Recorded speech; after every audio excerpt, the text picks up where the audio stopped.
Hello everyone. आज का हमारा टॉपिक है 11th history 7th chapter changing cultural tradition, बदलती हुई सांस्कृतिक परंपराएं। और इसका पॉइंट है आर्किटेक्चर, वास्तुकला। तो इस पॉइंट में हम देखेंगे कि यूरोपियन शहरों में जो वास्तुकला का जो विकास हुआ था उसके बारे में हम इसमें पढ़ेंगे, आर्किटेक्चर। तो first of all, Rome was revived in the 15th century. Rome शहर था, जो रोम कल्चर थी वो रिवाइव्ड होने लगी, ठीक है, रिवाइव्ड पुनरुत्थान इन द 15th सेंचुरी। 15वीं शताब्दी में आके रोम का पुनरुत्थान हो गया था। क्यों, किस कारण से? क्योंकि हमने पढ़ा कि जो 1000 ईयर्स अगो जब हमने देखा कि रोमन कल्चर थी वो जैसे दब गई थी, वो उसका पतन हो गया था उसके फॉल ऑफ रोमन कल्चर या रोमन एम्पायर के बाद में। तो उसको दोबारा से जब उसका उत्खनन, उसकी खुदाई की गई तो उसकी जो कलाएं थी, उसकी जो स्टाइल थी वो सामने आई। और इसी कारण से जो रोमन कल्चर था उसका पुनर्विकास दोबारा से वो रिस्टार्ट हो गई थे, ठीक है। तो इसके पीछे रीज़न क्या थे वो देखेंगे। फ्रॉम 1417 1417 में the pope were political stronger.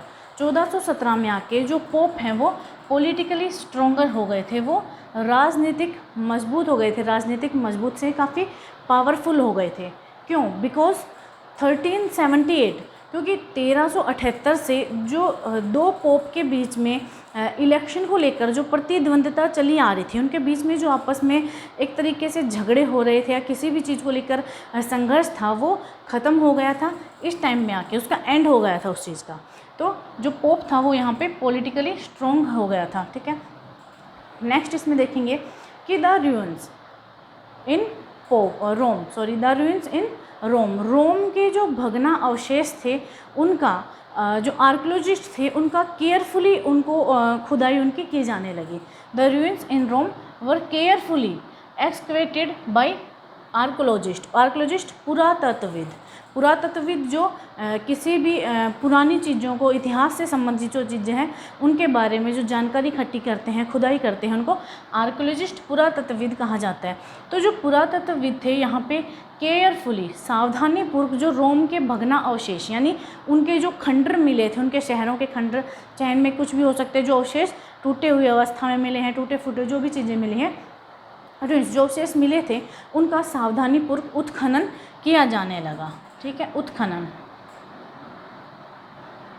उनकी खुदाई की जाने लगी, ठीक है। तो उसके बाद में जब इसकी खुदाई की गई तो जो आर्कियोलॉजिस्ट थे उनके सामने एक नई स्टाइल आई। कौन सी नई स्टाइल? जो पहले से ही एंशियंट रोम में मतलब थी और एक तरीके से उसका पतन हो गया था, वो वहाँ पे ख़त्म हो गई थी, उसको दोबारा जीवित किया इसमें, ठीक है। तो ए न्यू स्टाइल, एक नई जो शैली थी, न्यू स्टाइल ऑफ आर्किटेक्चर, वास्तुकला की एक नई स्टाइल एमरेस्ट नाउ कॉल्ड क्लासिकल, जो अभी लोगों के सामने दोबारा से आई है उसको क्या नाम दिया गया है? क्लासिकल, शास्त्रीय, ठीक है, उसको शास्त्रीय नाम दिया है। बट ये जो स्टाइल है ये क्या है? Revival of imperial Roman culture, यानी रोमन संस्कृति का एक पुनरुत्थान था। क्यों? क्योंकि ये जो स्टाइल थी ये एंशियंट रोम में थी, लेकिन कुछ साल पहले ये ख़त्म हो गई थी। और इस टाइम पे जब इसके जो शहर थे, जो खंडर अवशेष थे, उनको दोबारा से खुदाई की गई तो ये वाली स्टाइल दोबारा से लोगों के सामने आई और एक नया नाम इसको दिया गया, क्या? क्लासिकल स्टाइल, शास्त्रीय कला, ठीक है। तो इस टाइम पीरियड में जब एक नई कला लोगों के सामने आई तो लोगों के जो इंटरेस्ट था उस कला को जानने में लगा। तो इस टाइप से यहाँ पे नए मतलब आर्किटेक्चर, नए आर्टिस्ट उभर कर सामने आए, लोगों के सामने आए।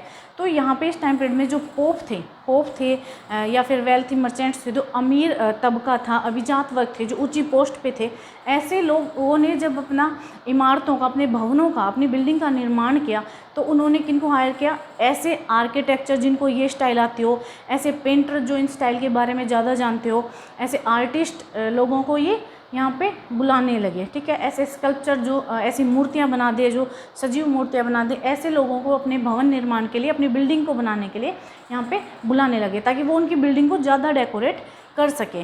क्यों? क्योंकि जब भी हम अपनी कोई चीज़ बनाते हैं तो हम क्या चाहते हैं कि उसमें हम जो न्यू टेक्नोलॉजी है, प्रेजेंट डे की सबसे नई टेक्नोलॉजी है, उसका यूज इसमें किया जाए। तो इसी कारण से ये जो लोग थे, पोप हो गए, रिच मर्चेंट हो गए, ऐसे लोग इन लोगों को नए जो आर्किटेक्ट थे उनको बुलाने लगे थे। ठीक है, नेक्स्ट इसमें देखेंगे कि कुछ एग्जाम्पल हम देखेंगे कि यहाँ पे जो नए आर्किटेक्ट थे हमारे सामने कौन कौन से हैं।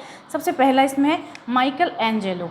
माइकल एंजेलो ने हम पहले भी बात की थी कि द पाइटा नाम की एक पेंटिंग बनाई थी। कहाँ पे वो देखते हैं, painted for the Pope in the Sistine Chapel is the पाइटा।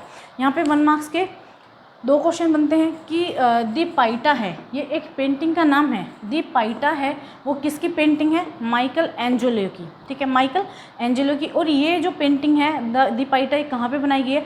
तो सिस्टीन चैपल, जो पोप का भव्य महल है, पोप का जो भव्य महल है, नाम क्या है? सिस्टीन चैपल, वहाँ पे ये पेंटिंग बनाई है दी पाइटा माइकल एंजेलो ने। दूसरा, design of the dome of the Saint Peter's church, जो सेंट पीटर्स का जो चर्च है उसके डोम यानी गुंबद, उसके डोम गुंबद का डिज़ाइन भी किसने बनाया है? गुंबद का डिज़ाइन भी किसने बनाया? माइकल एंजेलो ने बनाया है। ठीक है, नेक्स्ट इसमें हम देखेंगे सेकंड जो आर्किटेक्ट है वो कौन है? Filippo Brunelleschi. और इन्होंने क्या डिज़ाइन किया? Design the spectacular duomo of Florence, जो फ्लोरेंस का ड्यूमा है, द ड्यूमा, इसको एक विशेष इमारत, एक विशेष बिल्डिंग होती है ये ड्यूमा। तो फ्लोरेंस की जो ड्यूमा है उसका भव्य निर्माण, उसका जो भव्य डिज़ाइन है, यानी उसको बहुत ही अच्छे से जो बनाया गया है, वो किसने, उसका डिज़ाइन किसने बनाया है? फिलिप्पो ब्रूनलेसी ने। ठीक है, ये ड्यूमा है, इसको संसद भी जैसे वहाँ पे कहा जाता है, तो एक अलग प्रकार की इमारत होती है ड्यूमा। फ्लोरेंस के ड्यूमा का जो डिज़ाइन है वो किसने बनाया? फिलिप्पो ब्रूनलेसी ने। दूसरा, यहाँ पे हम देखेंगे कि इस टाइम पीरियड पे आके जो आर्टिस्ट थे उनको खुद के नाम से जाना जाने लगा, बजाय किसी ग्रुप के या किसी गिल्ड के। गिल्ड क्या होता है? गिल्ड होता है जैसे कोई व्यक्ति किसी संगठन से या किसी संघ से, समुदाय से संबंधित होता है तो वो उसका गिल्ड होता है। जैसे कि यहाँ पे होते हैं मूर्ति बनाने वाले का एक अलग ग्रुप होता है, एक अलग संघ होता है। ठीक है, पेंटिंग करने वालों का अलग होता है, जो आर्किटेक्ट हैं, भवन निर्माण वास्तुकला करने वालों का अलग होता है। ठीक है, सोने का काम करने वाले जो व्यापारी हैं उनका अलग ग्रुप होता है, तो इनको बोला जाता था गिल्ड। इस टाइम से पहले जब व्यक्ति किसी भी ग्रुप से बिलोंग करता था उसको उसके ग्रुप के नाम से ही जाना जाता था, लेकिन इस टाइम के बाद में जो आर्टिस्ट थे, जो कलाकार थे, उनको खुद के नाम से जाना जाने लगा। जैसे कि हमने एग्जांपल है माइकल एंजेलो, इनको खुद के ही नाम से जाना जा रहा है। ठीक है, तो नेक्स्ट हम इसमें देखेंगे द फर्स्ट प्रिंटेड बुक्स, प्रथम मुद्रित पुस्तकें। यानी इस टाइम में आके हमने बताया था कि पुस्तकों को भी छापा जाने लगा था, उनको प्रिंट किया जाने लगा था। तो देखते हैं इसमें जोहानेस गुटेनबर्ग द जर्मन, जो जर्मन मूल के हैं, जो जर्मनी के हैं, who made the first printing press, इन्होंने पहली प्रिंटिंग प्रेस बनाया। कब? इन 1455 में। यहाँ पे भी 1 मार्क्स के 2 क्वेश्चन बनते हैं कि फर्स्ट तो ये कि पहली जो प्रिंटिंग प्रेस है, फर्स्ट प्रिंटिंग प्रेस किसने बनाई? जोहानेस गुटेनबर्ग ने, जो कहाँ के? जर्मनी के। कब बनाई? 1455 में, 1455 में। ठीक है, दूसरा इसी में देखेंगे कि पहली ऐसी बुक जिसको प्रिंट किया गया, कौन सी? दी बाइबल ऐसी पहली बुक थी जिसको प्रिंट किया गया, और इसकी एक ही टाइम में पहली बार इसकी 150 कॉपियाँ यानी 150 कॉपीज़ जिसकी बनाई गई। इतने कम टाइम में, जहाँ पे पहले सिर्फ एक ही बुक को मतलब कि हाथ से लिखा जाता था, उसको इतने कम टाइम में 150 कॉपियाँ उसकी छप गई थी। पहले इस टाइम से पहले जितनी भी जो बुक्स थी हमारे पास में, वो हाथ से लिखी हुई होती थी। हाथ से लिखी हुई इनको क्या बोलते हैं? पांडुलिपि या मैन्यूस्क्रिप्ट इनको बोला जाता है, पांडुलिपि। तो इससे पहले सभी पुस्तकें किस थी? हाथ से लिखी हुई, हैंड राइटिंग में थी, वो प्रिंटेड नहीं थी। ठीक है, दूसरा हम देखेंगे ये जो टेक्नोलॉजी यहाँ पे आई, यानी कि प्रिंटिंग प्रेस यहाँ पे आई, तो ये टेक्नोलॉजी यूरोप में कहाँ से आई? तो देखते हैं।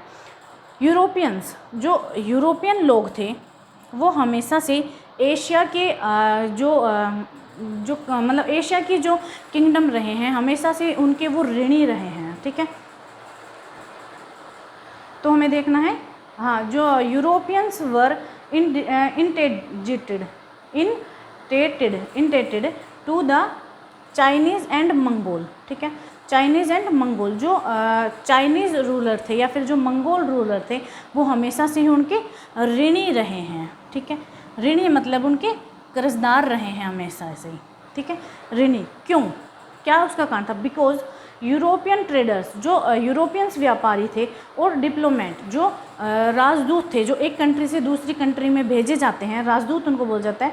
तो जो डिप्लोमेट थे had become familiar with it during visit to their court, वो हमेशा से ही ये चाइनीज जो रूलर्स हैं, मंगोल रूलर्स हैं, उनके राज दरबार में, कोर्ट्स, राज दरबार में जाते रहे हैं, और वहीं वो उन चीज़ों से, उन टेक्नोलॉजी से परिचित हुए हैं। फैमिलियर, परिचित होना, ठीक है, परिचित हुए हैं ऐसी टेक्नोलॉजी से, और वहीं से यानी उनके राज दरबार में वो ऐसी टेक्नोलॉजी को देखा है और फिर वापस आके अपने देश में उन चीज़ों को ट्राई किया है। तो ये हमेशा से जो चाइनीज़ राजा थे, जो हमारे एशिया में पड़ते हैं, चाइना और मंगोल, ठीक है, मंगोल जो रूलर्स थे हमेशा से उनके ऋणी रहे हैं।